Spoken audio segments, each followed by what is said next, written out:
कुछ एटम्प्ट हैं जो those who can discern it properly, उन्हें दिखाई दे रहा है कुछ है, तो है ऐसे एटम्प्ट इसमें ये श्लाघनीय है कि जिन्होंने संस्कृत राजतरंगिणियों का ट्रांसलेशन किया है पर्शियन में। कम से कम उनको संस्कृत आती थी, पर्शियन भी आती थी।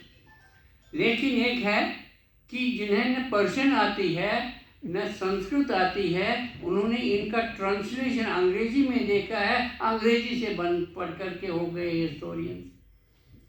तो हमारे भट्ट साहब में ये है तो अंग्रेजी क्या आती, जैसा कि उन्होंने रैंडमली कॉलम लिख करके दर्शाया है अंग्रेजी पर कितना कमांड है, और उस पर अंग्रेजी के आदमी होते हुए पर्शियन पर इतना कमांड है, पढ़ सकते हैं। संस्कृत पर इतना कमांड है कि क्या है ये प्रतिविद्या दर्शन पर पुस्तक लिख रहे हैं, कमेंट्री लिख रहे हैं। इतना ही नहीं, विद प्रॉपर प्रोनाउंसिएशन, वो बहुत बड़ी बात है।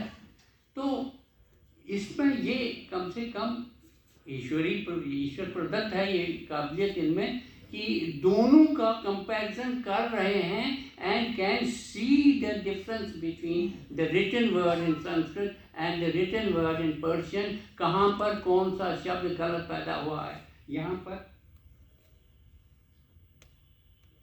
इस किताब में एक पर्शियन का ये दिया है और लिखा है, अगर तुर्की खिदमत कुनत लश्करी है शब्द, और लश्करी के शीन के 3 बिंदु हैं ही नहीं।